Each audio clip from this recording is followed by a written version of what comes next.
Of Arms and Men, A History of War, Weapons, and Aggression by Robert L. O'Connell. Chapter 2, Dialogue with the Sphinx. When we are faced with something we don't understand, there is a tendency to reduce it to its simplest terms. Two ways of doing this are definition and retrospection, the idea in both cases being to arrive at a core or embryonic form which is somehow more comprehensible. While this doesn't always work, it is often helpful in cases such as weapons, where there is no clear path of investigation. The act of approaching the concept of a weapon through definition is instructive. Taking an instrument or device for use in attack or defense in combat, fighting, or war as a starting point, complications set immediately in. Consider, for example, the concept of being for use in attack or defense. Many objects, some of them clearly dedicated to other functions, an ice pick, for instance, might reasonably be deemed for use in a pinch. Yet their inclusion tends to diffuse the concept and add ambiguity as to what actually constitutes a weapon. Nevertheless, turning a blind eye to them seems worse, since it establishes the kind of rigid category which has so constricted thought on armaments in the past. But unless all the sharp objects in the world are to be considered, some qualifications had better be added. Therefore, it seems best to turn from the passive to the active voice, from for use to used, and add primarily to narrow things still further. While this does not preclude an occasional pitchfork or a sledgehammer, it at least draws the focus in on what we mostly want to talk about. Having established that, another problem immediately takes its place. Who exactly is being attacked or defended against? It is readily apparent that the enemy and the other fellow are not the only candidates, nor are combat, fighting, or war the only conditions in which weapons might be used. Weapons can be and frequently are employed against other species. Indeed, hunting supported man for much the greater portion of his existence. Once this is clarified, it becomes possible to broaden the context still further. Don't other animals possess instruments used primarily for attack and defense? Unquestionably, they do. In fact, to answer otherwise is to divorce the study of weapons from its biological heritage. Certainly, those studying human aggression have not been willing to make such a concession in terms of animal aggression. Yet this is precisely what has happened in the case of weapons, which heretofore have been studied as an exclusively human phenomenon. Again, this can be traced partly to a problem of definition. Clearly, there are some fairly fundamental differences between weapons in nature and those of mankind. The former, manifesting themselves in tusks, antlers, and the like, are quite literally a part of the user, attached physically and a product of the species' genetic evolution. Human weapons, on the other hand, are distinguished as being non-contiguous, the exceptions being our teeth and fingernails, both poorly adapted for aggression and consciously selected. While these differences are substantial, they don't appear to be crucial in light of the original definition. The essence of a weapon is its ability to do damage to or prevent damage from another organism. Ultimately, it is this functional capability, not detachability or origin, which causes a weapon to be a weapon. Granted, this presupposes a very broad conceptual framework. Moreover, it can be argued that such a definition, by adopting it as its central criterion, a more or less universalized statement of function, tends to obscure the vast differences among weapons, between a sharp stick and an intercontinental ballistic missile, for example. To a degree, it does. But it also may be that only a very broad understanding of what constitutes a weapon can provide the necessary perspective to come to grips with its destructiveness. The mouth of a shark, the branch grasped by a frightened chimp, the bow of the hunter, and an F-16 in the hands of a young fighter pilot may have little in common morphologically. Yet functionally, they are linked together, benchmarks in a single strand of evolution. If this bridge is established, it is possible to see that weapons are truly ancient, far older than man, perhaps nearly as old as life itself. It is among the stingers and colonial invertebrates and the body armor of the Paleozoic crustaceans that the genesis of weaponry is to be found. Man is but the inheritor of this long tradition. This is important because, among other things, it tends to dispel at least some of the stigma surrounding the topic. Too frequently, weapons development is viewed as fundamentally unnatural, a particular curse of mankind that sets him at cross purposes with the mechanisms of his environment. This is far from true. The world of nature is essentially a violent one. This reality has been somewhat obscured by the tendency of researchers to concentrate on intraspecific aggression, strife among members of the same species, an area where effective restraints on combatants have frequently evolved. Yet predation, certainly a major, if not the major, source of violent encounters, can be subject to no such mitigating influences. Animals hunt to kill and eat other animals. With few exceptions, if given a choice, they will choose as their victims the youngest and the most helpless. Restraint only comes with fear or satiation, or even in the latter case, both the Serengeti lion and the hyena have been observed to kill wantonly when it is convenient to do so.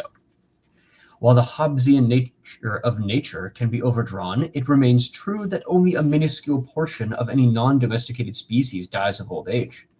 Disease and especially starvation are major factors, yet many are killed. And in every mortal encounter, a fang or a talon, a tusk or a claw plays a critical role. This is equally true in intraspecific aggression, where some of the most original and bizarre specializations have taken place.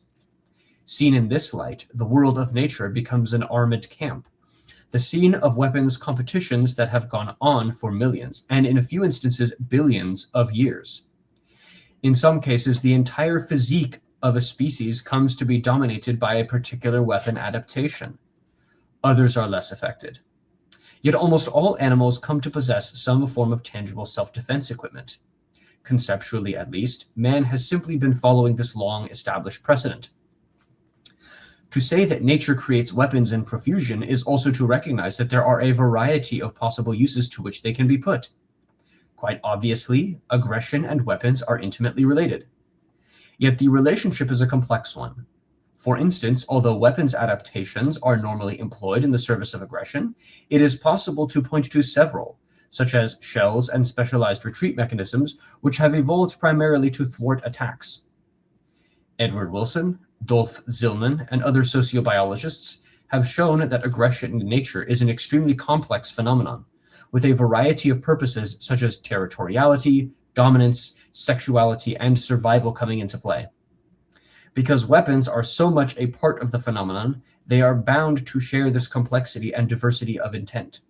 While it is true that animals often apply the same weapons toward several different ends, this is not necessarily the case. Deer, for example, use their antlers only in social combat, while relying on their front hooves to ward off predators. On the other hand, piranha fish, much feared for their teeth, never bite other piranhas, but instead strike at them with their tail fins.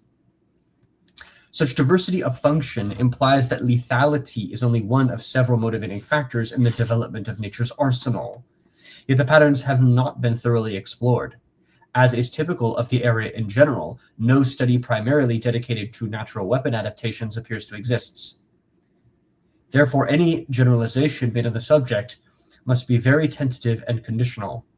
Nonetheless, several persistent characteristics of arms development in nature seem quite apparent.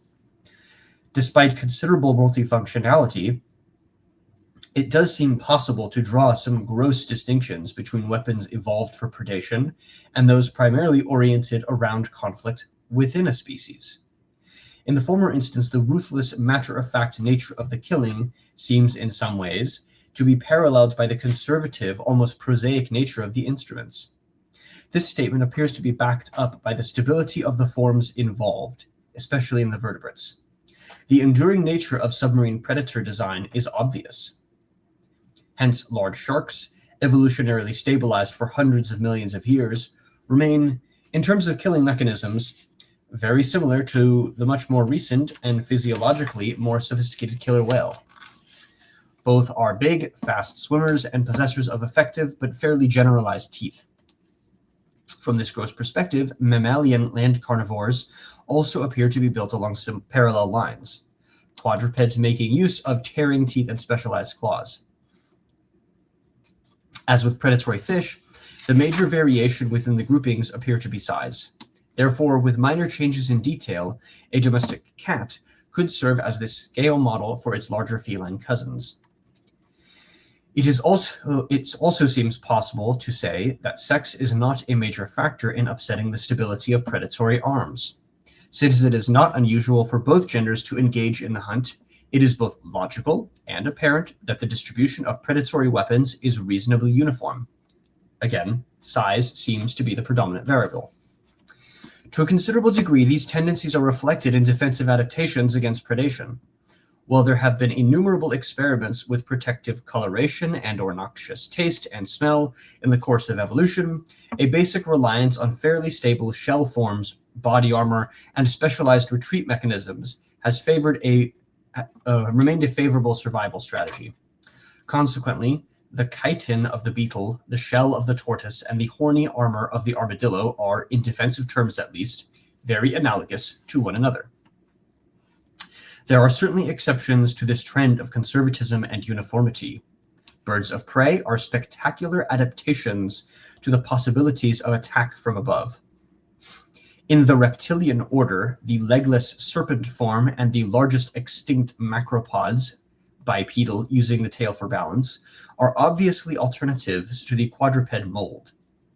The huge number of species in the class Insecta has produced a galaxy of variation.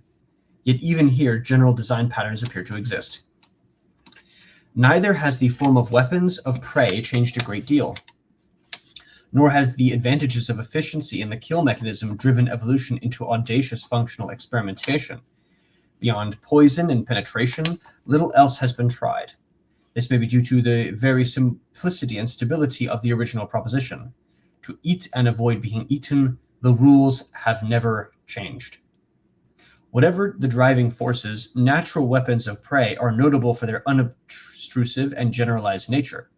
While there are numerous examples of predators with spectacular physiques, the actual killing instruments are seldom out of proportion to the body. If the elongated fangs of the saber-toothed tiger strike us as impressive, it is perhaps notable that he is no longer with us. The basically straightforward nature of predatory weapons stands in marked contrast to the complexity and diversity found in animal armaments specialized for intraspecific combat. Here, there is no simple proposition restraining developmental ingenuity.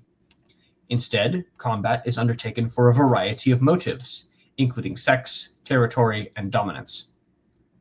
Moreover, there is no particular genetic advantage in actually killing the adversary, although this does occur. Rather, intraspecific violence is characteristically ritualized, with the instruments of combat often being specialized to serve the ends of these ceremonial confrontations. The antlers of the deer and the moose are therefore designed for locking and pushing rather than penetration, while the horns of the bighorn sheep are elaborately specialized for their spectacular butting matches. In cases such as those of predators possessing lethal instruments, their use is often avoided or mitigated in some way during intraspecific combat. Rattlesnakes, for instance, do not bite each other, but determine dominance through elaborate wrestling matches. On the other hand, wild boars and northern elephant seals do attack conspecifics with their tusks, but each tries to take the blows on the shoulders and chests, areas protected with heavy layers of skin. These are not isolated occurrences. It is the norm for animals in combat to follow a set body of rules, of which weapon use forms an important part. Characteristically, arms are matched symmetrically. Unlike predatorial interaction, where practically any means of offense or defense is employed without hesitation, intraspecific aggression is focused on attaining dominance through a fairly narrow range of aggressive activities. Occasionally, in the heat of battle, alternate means might be resorted to, but in general the contest centers around a single weapon type. In all of these confrontations, potential lethality is further circumscribed by the fact that combat is overwhelmingly individualized. Whereas predators, particularly mammals, frequently hunt in groups, ganging up is rare in aggression among conspecifics. These are ceremonial duels between single combatants. Their essential function is to settle individual disputes. Not surprisingly, sexual differences are deeply involved in these matters. While conspecific violence among females does exist, this sort of fighting is largely the province of the male. For this reason, conspecific weapon distribution is also heavily skewed in the direction of males. Moreover, it is also true that this sort of fighting does not emerge, in earnest at least, until puberty, with the weapons it requires often being classed as secondary sex characteristics. In certain species, such as red deer, the very size of the weapon and not the actual contest between conspecifics at times determines dominance. Other animals, such as elephants, seem extraordinarily well endowed with tangible armaments, given the relatively tame nature of internecine conflict and the relative absence of predators large enough to pose a real threat. Since behavior is highly labile, much more so than physiological adaptation, it is possible to conceive of a situation in which a species might evolve a formidable weapon, only later to have the intraspecific combat upon which it was based extinguished. This, however, would seem to be an unusual occurrence. A rather more likely driving force in the development of weapons among non-predators is threat. As opposed to predatory weapons, the natural armaments of vegetarians, such as ungulates, often give the impression of being oversized and unwieldy. They are, on the other hand, very formidable to look at.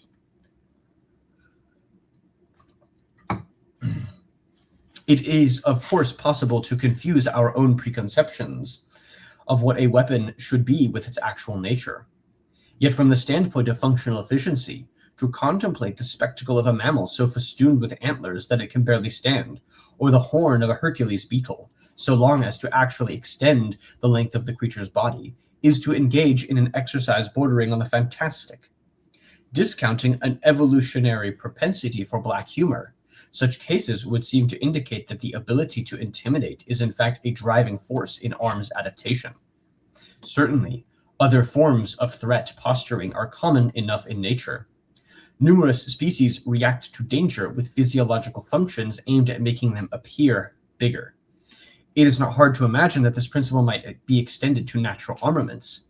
Both Conrad Lorenz and Edward Wilson appear to agree that the natural progression of intraspecific aggression is the direction of increasing ritualization. Seen in this light, the transition from instruments of death to instruments of bluff makes sense. This statement and the ones which precede it are highly speculative. It could be argued, for example, that the consideration of animal arms, virtually irrespective of the beasts to which they are attached, is meaningless. Certainly, sociobiological evidence has been used in the past to promote dubious conclusions. Yet the fundamental dichotomy between predatory and non-predatory instruments does appear to be more than just a matter of assembling anecdotes. The homogeneity of predatory arms, as opposed to the diversity of those specialized for fighting co-equals, the singular role of sex and maleness in intraspecific weapons development, and finally, the contrast between the unpretentiousness of weapons of prey and the apparent role of threat in the evolution of intraspecific types. These all appear to be basic trends which cut across a wide number of species, especially vertebrates. It must be concluded that the degree to which valid analogies to human weapons trends can be drawn remains open to question. The study of armaments is a field basically lacking a theoretical or conceptual structure. Until the mechanisms of causation are better understood, it is difficult to assess how similar or dissimilar they are to those operating in the world of nature. Nevertheless, it is also true that the parallels between animal behavior and much more sophisticated human activities have shed considerable light on our own motivations. Meanwhile, the construction of a framework capable of explaining contemporary arms development has to start somewhere. It seems logical to begin with the world which man existed when man arrived on the scene. Yet the influence of this world on weapons development is not necessarily limited to sociobiological mechanisms. Man is a thinking being. He does more than react to his environment. he can profit from its example. Therefore, it is not unreasonable that observations of animals hunting and fighting with each other would have had some effect on the tools man chose to conduct the same activities. Yet it is doubtful that he approached the subject analytically, noting, for instance, the basic differences in predatory and non-predatory adaptations. Man, especially pre-scientific man, is essentially a symbolizer, a myth maker. He naturally grasps things as a whole, seeking their essence. Animals, then, were ready sources of archetypes as man sought to define in his own imagination what a weapon might be. Moreover, these paradigms were symbolic, not literal. They were capable of embodiment at a number of different technical levels, thereby assuming an element of timelessness. Images might lay dormant for several millennia, only to be dredged up to help provide the cultural matrix for weapons made possible by our growing ingenuity.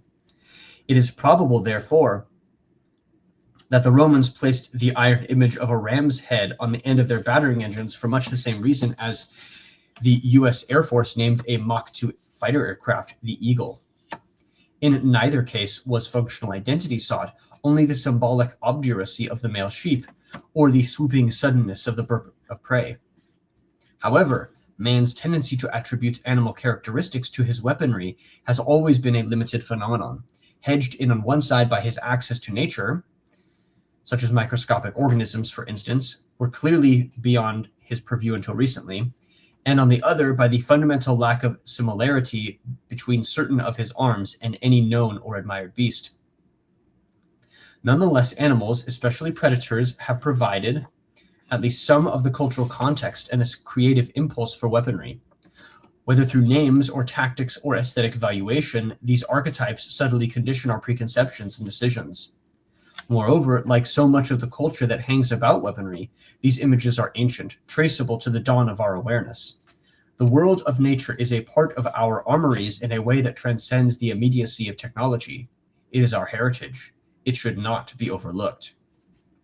But ultimately, weapons are about man, not animals. Though they may not be alien to the world of nature, they are primarily our own creation and our own dilemma. We must look to ourselves for answers.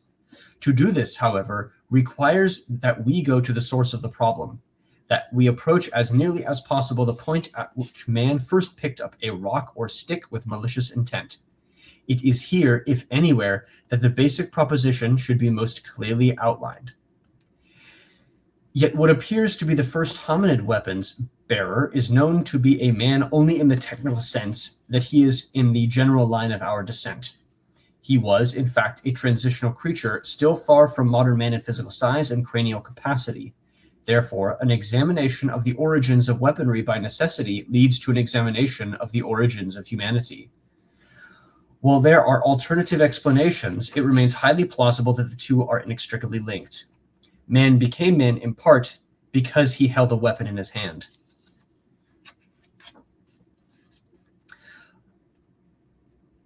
That sentence definitely reminds me of some boot camp songs and ditties. Other than genetic analysis, which in its infancy anthropologists presently studying the origins of mankind are thrown back on two basic perspectives: archaeology and behavioral analogies with either primates or recent primitive human societies. Yet neither of the lenses is really capable of adequate resolution, the one being far too narrow in the glimpse it gives us and the other lacking clarity. Undeniably, anthropologists have learned much from primate groups and human hunting and gathering societies. Yet the fact remains that all are far removed from the first weapons users, not only in time and space, but also in speciation. Therefore, the richness of available ethnological detail is constantly being confounded by uncertainty as to how far comparisons can be carried. The so-called fallacy of the contemporary ancestor. Broad patterns of behavior are perhaps transferable, but one-to-one analogies must remain suspect. Archaeological evidence, on the other hand, though subject to varying interpretation, is on much firmer ground theoretically. But it is sparse to the extreme.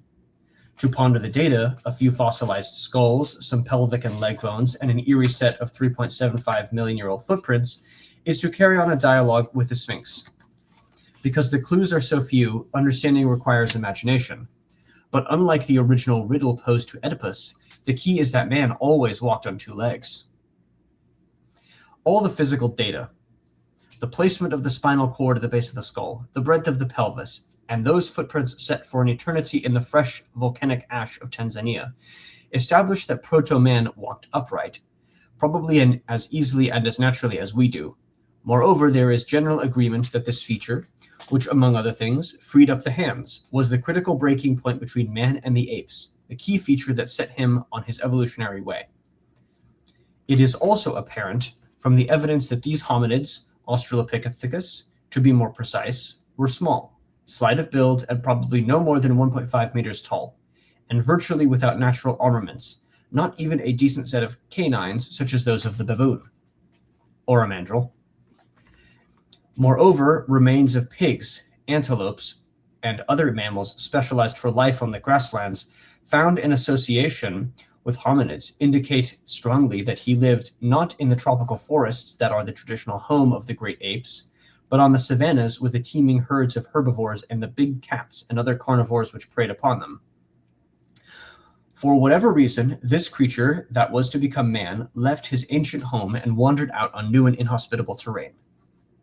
It appears that he began as a vegetarian, perhaps eking out a living, as Clifford Jolly suggests, by gathering seeds, an occupation that would seem to place a premium on digital manipulation. Yet food was probably scarce and danger a relatively constant fact of life.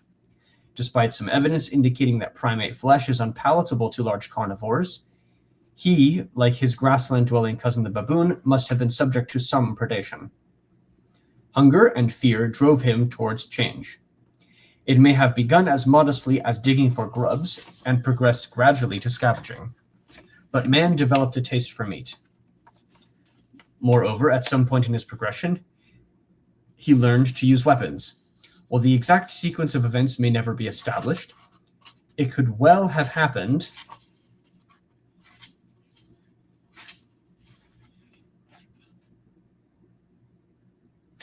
during the scavenging stage, possibly in the defense of carcasses brought down by one of the other larger predators, or simply to help him pry and eat the flesh. It need not have been a purposeful act, just a fortuitous accident later reinforced by operant conditioning. Yet gradually he came to realize that these previously useless objects, taken up in a hand pre-shaped for grasping and thrown or wielded with a body, made nimble through bipedalism, could be transformed into deadly instruments, that he could take the offense. It was here that the hominid became a hunter. It was an amazing transition. Whether its time was relatively compressed or several 100,000 years elapsed, hunting brought about an abrupt change in man's destiny. Undoubtedly, his success in these areas was based on a nexus of skills. Stealth, deception, restlessness, and the ability to anticipate results all played a role. Yet it was weapons that made the killing possible. Although the weapon may not have been the first tool, it did mark mankind's great first success with tools. The realization that he could supplement his own physiognomy, artificially adapting himself for specific situations, was the beginning of culture. With weapons, early man was taking evolution into his own hands. He was no longer limited to a specific environment. If he lacked fur, he might clothe himself against the cold with the fur of other species. Artificial shelter, even boats, became possibilities. The options were literally unlimited. Yet the users of early weapons, late Australopithecus and Homo habilis, were unlikely to have dwelled on the future. In their eyes, the virtues of these devices were undoubtedly grounded in the here and now. For the first time, hunger and fear were no longer absolutes. It is apparent that early man, once he began hunting, moved relatively quickly to big game, prey much larger than himself. Numerous skulls fractured by blunt objects indicate that he attacked and killed the now extinct giant baboon. In addition to antelope, giant civethares, which are a form of giraffes, dinotheres, which are an elephant creature, appear to have numbered among his victims. Concentrating on the killing of big animals made good sense. This sort of bonanza strategy, while difficult, has been shown to be economically sound by analysis of protein consumption among contemporary human hunters. Large carcasses simply have a great deal more meat than small ones. Therefore, while periods of hunger and reliance on small prey and gathering lingered to remind him of the past, early man, for the first time, could look forward to regular intervals of protein glut and satiation. More was involved than just food. The psychological impact of weapons must have been profound. One has only to compare the demeanor of antelope, ever vigilant, to the posture of a pride of protein-besotted lions strewed heedlessly about the veldt, to understand the enormous difference in outlook between predator and prey. With weapons, even primitive ones, early man was transformed into a creature to be reckoned with, destined to become the most wanton and deadly of hunters. Because a variety of arms gave him the flexibility to stalk practically every type of terrestrial beast, most animals came to fear and avoid him, even when he was alone. Thus, weapons also served to isolate man, to build a barrier between himself and the natural world from which he sprang. It is a persistent cultural fantasy to look back to a time of human innocence and harmlessness, a time when man did not kill for a living. Yet the possession of weapons made unlikely that the curtain of fear separating man from animal, at least wild animal, would ever be raised.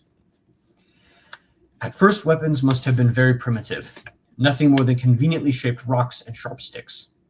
Gradually, however, steady reinforcement and ready access to the variety of animal spare parts led man to increasingly efficient use of borrowed natural weapons, the long limb bones of antelope as clubs, for example, and their horns as daggers. At some point in this sequence, a point which defies precise location, since all the evidence has either been destroyed or is archaeologically indistinguishable from other common forms, early man began to fashion his armaments, to sharpen sticks and bones, even chipping rocks to give them an edge. Lois Leakey and others believe that by the time of Homo habilis, roughly 1.5 million years ago, man had advanced to the point of inventing the bola. If true, this is significant since it constitutes the first example of a truly artificial weapon. There are simply no models in nature for launching stones through centrifugal force. Moreover, the bola provided a real standoff capability, always an attractive means of avoiding injury. Yet it, like the sling and the bow, placed definite limits on the size of prey it could bring down with anything other than a fantastically lucky shot. To kill a really large, thick-skinned animal required close confrontation and eventually penetration or a heavy blow or blows to the head. It follows that even at this early date, arms had begun a conceptual divergence. On one hand, there were the standoff weapons, safe to use but limited in effect. On the other were penetration implements and the club, short-ranged to the extreme, backed by natural precedent, and in this context at least, inherently decisive. But to use them required not only skill but raw courage, the willingness to close in on something larger, stronger, and often lethally aroused. Even armed with his improvised panoply, an early representation of the genus Homo was no match for many of the victims he stalked. Therefore, group hunting, presumably modeled on the behavior of other predators, became a necessity with big game. Moreover, it was probably a significant factor in later social evolution. Specifically, this sort of close cooperation in killing would logically appear to have pre-adapted man for military organization and true warfare. Yet this would come much later. For most of human existence, man's killing proclivities probably remained fastened on other species. Yet this must be labeled as a matter of opinion. In fact, the nature and extent of intraspecific violence and its relationship to the discovery of weapons by early man is a highly controversial matter. Partly because it involves issues of deep significance to the survival of contemporary man, the topic has become overgrown with polemic and simplistic explanations. Certainly the evidence is scarce and ambiguous enough to accommodate a wide range of viewpoints. Genetic analysis may prove more definitive, but for now, as with most problems dealing with Pliocene ethnology, the Sphinx tells us what she will and no more. If there is such a thing as a popular vision of the subject, it is probably the one set forth in the memorable prologue to the film 2001: A Space Odyssey, in which one of the members of a beleaguered band of monkey men, presumably under the influence of an extraterrestrial artifact, picks up a conveniently shaped animal bone and promptly bashes in the skull of the nearest attacking conspecific. Disregarding the theme of outside intervention, it is possible to maintain that weapons were first enlisted to the cause of manslaughter, not hunting. Yet it is also quite possible to believe that man, prior to the weapon, was a pacific creature with no prior history of intraspecific aggression, or that, if he did have such a history, it had a negligible effect on weapons use, which became essentially a reflection of acquired predatory behavior. Quite possibly, the truth is more complex than any of these explanations allows. Yet it must be derived more as a matter of logic than evidence. Given the general tendency to satisfy basic needs first, early man would have had a good deal more interest in filling his stomach than in fighting his fellows. And it appears most likely that his ingenuity would have focused in this direction first. Although the possibility of cannibalism and the relationship of dominance to food access are complicating factors, it is most reasonable to assume that weapon use did not begin with conflict between conspecifics. Yet to dismiss the influence of pre-established patterns of intraspecific competition on the eventual development and use of weapons also seems unwise. With a possible exception of the eastern mountain gorilla, hostility and some form of aggression, however ritualized, have been found throughout the primate order. This being the case, it is likely that man exhibited at least some aggressive behavior prior to the point at which he discovered weapons. It seems only natural that when he did take up arms against himself, the pre-established framework of conflict would assert itself. Supporting this hypothesis are several characteristic features of human weapons use. It is, for example, highly differentiated by sex. While mythical and historical exceptions can be cited, such as Artemis the Huntress, the Amazons, or Joan of Arc, combat and weapons innovation have always been the province of the male. Moreover, men build weapons not only to kill with, but also to threaten, whether it be in the form of a larger club, a terrible monster engraved on a breastplate, or the excruciating logic of deterrence. The urge to intimidate appears over and over. The phenomenon of the champion, the single, superbly equipped warrior, also asserts itself throughout military history. Despite a general willingness to employ weapons in groups, man has demonstrated a consistent penchant for individual combat right up to the present. Finally, the urge to bring weapons under a specific body of rules and regulations would seem to have more than just a pragmatic basis. The ritualization of combat, as opposed to the more laissez-faire approach exemplified in predatory behavior, has always provided a major theme in weapons development, and one that cannot be attributed wholly to humanistic motives. Rather, it follows that the inclination to fight by the rules, to use similar weapons in a prescribed fashion, is a vestige of intraspecific combat. It is undeniable that violence reflecting hunting behavior, the urge to band together in groups, to kill excessively and in any way possible, to include both sexes and the young as victims, at times seems to make a mockery of these conventions. Yet it is difficult to dismiss the more ethical strain. Rather, it appears that these two poles of aggression exist in a state of dynamic tension and together define the parameters of human violence. Given certain conditions, one will tend to dominate for a while, but inevitably the other will make its presence known. Because of their usefulness in describing and encapsulating major thematic concerns, the term predatory and intraspecific will be referred to frequently in this study. However, in the historical context, they are not meant to be understood as connoting scientific precision, but rather as metaphors which describe behavior that is consistent and apparently deeply rooted.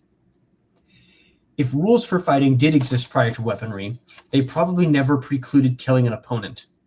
Konrad Lorenz has theorized that since our progenitors were once not dependent upon killing for a living, the need for specific inhibitory mechanisms against conspecific bloodshed present in a number of predators was not anticipated in the ancestral gene pool. Moreover, Jane Goodall's observations of the repeated lethal attacks by the northern group on the southern group among chimpanzees of the Gombe seem to bear this out by analogy. Thus, it follows that the introduction of armaments, with their death-dealing capacity, must have posed a great challenge to the primitive hominid social structure. It has even been suggested that some of the early hominid strains met extinction not at the hands of Homo erectus, but because they proved incapable of controlling weapons use among their own kind. From this perspective, man's survival, at least up to the dangerous present, is prima facie evidence that he learned to keep the violence within acceptable limits. Yet what this actually meant in terms of day-to-day life is subject to wide disagreement. One school, founded by Raymond Dart, has labeled early man a confirmed killer and points to an array of physical evidence indicating an extremely high level of interpersonal violence. M.K. Roper, for example, subjected the remains of 169 pre-Homo sapiens to intensive analysis and concluded that in 33% of the sample cases, apparent injuries, such as skull fractures likely to have been inflicted with a blunt instrument, could be attributed to armed aggression. Yet it should be noted that these and other studies are based on very small samples of very old and incomplete evidence. It is impossible to read a great deal more into these data than can be logically supported by the hunting and gathering way of life to which early man was universally wed. Ethnologists make a note of the high degree of internal cooperation necessary to make such an arrangement work, especially in an arduous environment. Subject to some variation, it can be said that anthropological studies of contemporary hunting and gathering cultures generally reveal a relatively low-key existence in which teamwork is emphasized and hostility and aggression are more or less permanently muted. However, this too could be the result of natural selection in which the shy, peaceful people who did not engage in combat survived in forest relic zones. Nonetheless, observed behavior still indicates that the focus of violence, when it does come into play, is almost always external to the band and takes the form of extended blood quarrels. Yet here too, economic reality sets at least some theoretical limits on the duration and intensity of the bloodshed. This type of life simply does not afford the long-term food surpluses necessary for extended military campaigns. Moreover, the general absence of non-portable material goods necessitated by nomadic shifts in hunting grounds, removes at least one major motive behind armed aggression.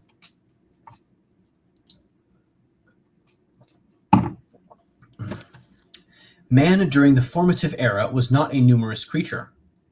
Living in bands of 20 to 40 and earning a living on the grasslands demanded that he wander over relatively large areas, territories too broad to defend. Contact with other bands was probably limited and, in case of hostilities, possible to break off through simple withdrawal. For early man, unlike today's hunter-gatherers locked in perpetual feuds with neighbors, there was almost always someplace else to go. Most probably, fighting was, as it is now among contemporary hunting and gathering people, a sporadic, highly personalized affair, homicidal in intent and occasionally in effect, but lacking a sustained economic and political motivation beyond that of revenge, and sometimes women. Under such conditions, ambush and raiding are the preferred modes of operation, and the target is often a single enemy. Pitched battles, when they occur, represent tactical failure. The object of the foray is rout, not prolonged combat. In such an environment, the attacking party will close only if surprise is reasonably certain. Otherwise, the aim is to stay at long range and exchange missiles. From the perspective of the participants, this makes perfect sense. What are referred to frequently as wars in this context are really only extensions of personal disputes. Armies are collections of individuals, fighting in most cases more out of loyalty to some injured party than to the group and its aspirations. Lacking a stronger, more unifying purpose, the combat potential of such a force is limited by the participants' willingness to assume risk, which is usually low. This type of combat is therefore inherently indecisive and produces few casualties.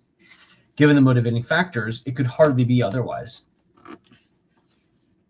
Thus, the portrait of early man drenched in his own blood seems considerably overdrawn. If his life was dangerous, it was probably more due to hunting than fighting. Here, the willingness to work as part of a team, to move in and kill at close quarters, was founded on the solid base of economic reality. Probably, as weapons slowly improved through the Pleistocene, the deadliness of interpersonal combat did in fact increase. Yet it was hunting and not fighting which drove these improvements. Gradually, as his proficiency and intelligence grew, early man began to methodically work stone, particularly flint, to fashion more and more useful hand axes. The discovery of fire would have allowed him to char-harden the tips of wooden staves to produce effective spear forms. These two trends converged at some point, at which some pioneering craftsmen began lashing hand axes and stone points to wooden extensions to produce truly effective axes and spears. As this technique of hafting improved, stone artifacts would eventually begin to be shaped specifically to be joined to other materials. Skill and workmanship progressed slowly through the lower and middle Pleistocene until approximately 40,000 years ago, when a sort of takeoff point was reached. It is tempting to associate this stage, known as the Upper Paleolithic, With the finalization of our physical evolution, and, as P. Lieberman and others have suggested, the development of true speech. Certainly a potent force in not only innovation but diffusion. While this last assertion is basically unprovable, it does seem apparent that some important threshold was passed, and that from this point innovations occurred at an entirely more rapid rate than before. Although this applied to the gamut of human activities, weapons certainly constituted an important point of the technological revolution, with the throwing stick, the spear thrower, the harpoon, the sling, and the bow appearing around this time. Of particular significance was the bow. A truly ingenious device, it took advantage of a number of mechanical principles to maximize lethality while retaining a high degree of lightweight and portability.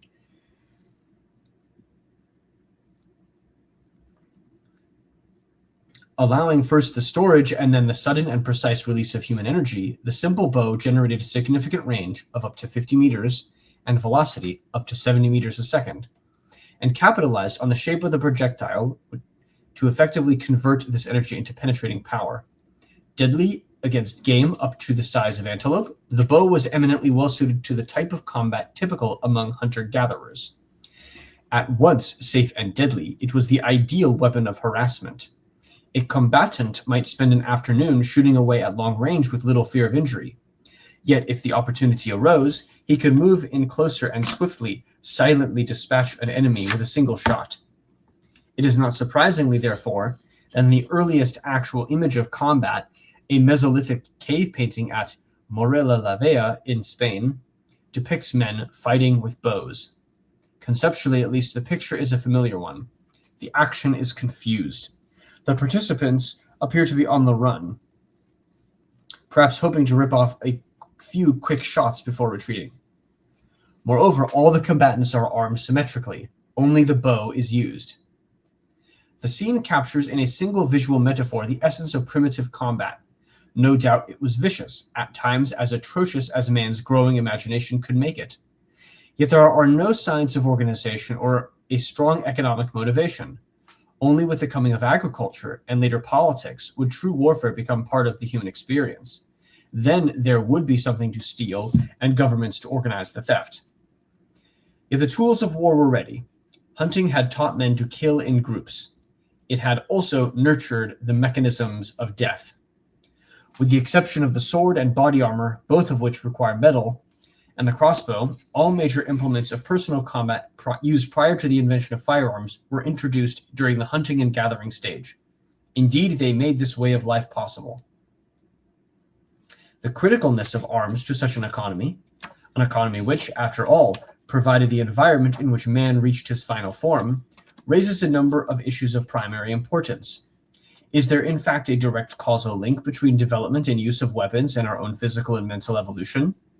While it would not be hard to recruit a chorus of scholars willing to denounce this proposition, there are a number of reasons to suspect that it could be true nonetheless. Certainly, defense mechanisms, both behavioral and physical, are commonly transmitted through the genes of species other than man. There is also little doubt that the making and using of weapons was of great significance experientially, both as a means of developing dexterity and hand-eye coordination as a stimulus to accurate observation and generalization from nature. To be sure, there were other useful crafts which must have preoccupied early man in much the same way. Yet none was so intimately related to his long-term survival. Logically, at least, weapons are the kind of vital adaptation which is normally favored heavily by natural selection. Further supporting this supposition is the virtual universality of arms in human societies. Doubtless, cultures have been uncovered that do not possess implements of war. Yet in the history of ethnological research, only one small group, the Phai Tong Luang, has been found not to have even weapons to hunt with. While it is not a certainty, this sort of unanimity is often taken to indicate genetic rather than cultural transmission. If this is true, if the urge to build and use weapons is literally part of our gene pool, what does it mean? Basically, no one knows, and no one will know until the biochemical basis for human behavior is better defined. Even so, The idea of men gathering compulsively around engineering tables and churning out tank designs like bees building a nest is so ridiculous as to be rejected by even the most deterministic. Believers in genetic transmission of behavior patterns talk in terms of inherent predispositions toward different skills and activities.